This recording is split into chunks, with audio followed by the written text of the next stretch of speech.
వీక్షక బాంధవులకి నా నమస్కారాలు. ఈరోజు గీతా జయంతి. ఈ సందర్భంగా మనం భగవద్గీతలో ఉన్న 3 ముఖ్యమైన సూత్రాల గురించి తెలుసుకుందాం. శ్రేయాన్ సర్వధర్మో విగుణః పరధర్మ అనుష్ఠిస్తాత్. దీని అర్థం ప్రతి వ్యక్తి తన ధర్మాన్ని ఆచరించడం చాలా గొప్పది. అది చిన్నగా అనిపించినా మనం తప్పక చేయాలి. ఇతరుల ధర్మాన్ని అనుసరించడం కన్నా మన ధర్మాన్ని నిష్ఠగా చేయడం ఉత్తమమైన మార్గం. మన జీవితంలో మనకు కట్టుబడి ఉన్న కర్తవ్యాలను నిజాయితీగా చేయడమే విజయానికి మార్గం. మన కర్తవ్యాన్ని భయపడకుండా చేస్తూ ముందుకు సాగాలి. మనల్ని ఎంతమంది ఎన్ని ప్రలోభాలకి గురి చేసినా మన కర్తవ్యాన్ని, మన ధర్మాన్ని వీడకుండా దాని మీదే మనస్సును శ్రద్ధగా ఉంచి కర్తవ్యాన్ని నిర్వహించాలి. కర్మణ్ణి వాధికారస్సి మా ఫలేషు కదాచన. దీని అర్థం నీ కర్తవ్యాన్ని మాత్రమే నువ్వు చేయగలవు. దాని ఫలంపై నీకు ఎప్పుడూ అధికారం ఉండదు. ఫలాల ఆలోచన లేకుండా కర్మ చేయాలి. అదే నీకు ధర్మం. మన MS ధోని కూడా చెప్తారు కదా, focus on the process not on the results. అలా అన్నమాట. మనం ఎప్పుడు మన ప్రయత్నం మీద దృష్టి పెట్టాలి. ఫలితాల గురించి ఆందోళన చెందకూడదు. ఇది మన శాంతిని మరియు సమతుల్యతను పొందడానికి సహాయం చేస్తుంది.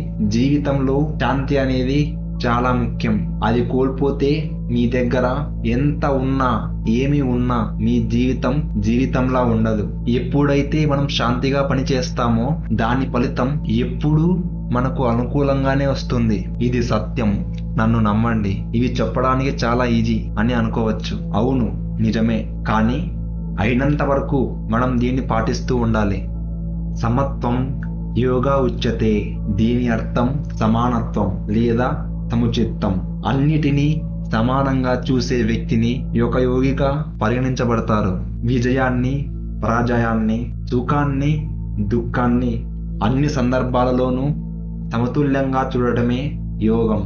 అదే ప్రతి యోగికి, ప్రతి మనిషికి చివరి స్థాయి. ప్రతి జీవి ఎప్పుడైతే ఈ స్థాయికి చేరుకుంటుందో అప్పుడు మీరు ఇంకోసారి జన్మను స్వీకరించాల్సిన అవసరం ఉండదు. ఆ పరమాత్మలో ఐక్యమైపోతారు. ఈ సందేశాలు మన జీవితానికి చాలా మార్గదర్శకంగా ఉంటాయి. ప్రతి సమస్యకు భగవద్గీతలో సమాధానం ఖచ్చితంగా ఉంటుంది. కానీ మనం ప్రతి సమస్యకు వచ్చిన సమాధానాన్ని అంత ఈజీగా కనుక్కోలేం.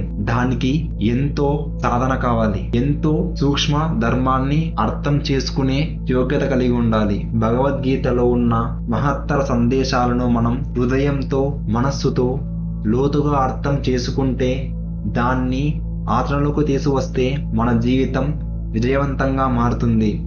ఇది భావాలను మాత్రమే చదవడం కాదు, వాటిని జీవన విధానంగా మార్చుకోవడం అన్నమాట. ఈ అంశాలన్నిటినీ కేవలం చదవడం లేదా వినడం మాత్రం చేత మనకు ఎన్నో శుభ ఫలితాలు కలుగుతాయి. కానీ ఇవి ఎప్పుడైతే మనం మన జీవితంలో ఆచరణలో పెడతామో, మన జీవితంలో పాటించడం మొదలు పెడతామో అప్పుడు మనం ఆ పరమాత్మను చేరుకోగలుగుతాము.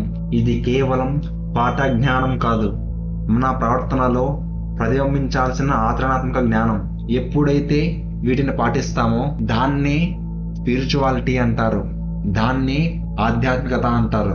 వీటిని పాటించడానికి ఎంతో బుద్ధి బలం, త్యాగ గుణం ఉండాలి, ఎంతో ఓర్పు ఉండాలి, ఎంతో సహనం ఉండాలి. అప్పుడే ఇటువంటివన్నీ ఈ కలియుగంలో మనం పాటించగలుగుతాము. లేదంటే కొన్ని రోజులు పాటించగానే మన చేతగాక వదిలి వెళ్ళిపోతాము. కానీ దేవుణ్ణి గట్టిగా నమ్మండి. మీకెన్ని కష్టాలు వచ్చినా ఆ దేవుడు చెప్పిన మార్గాన్ని విడవకండి. ఆయన పెట్టే పరీక్షలో ఒక్కరోజు పాతితే చాలు మీ జీవితాన్ని మలుపు తిప్పేస్తాడు.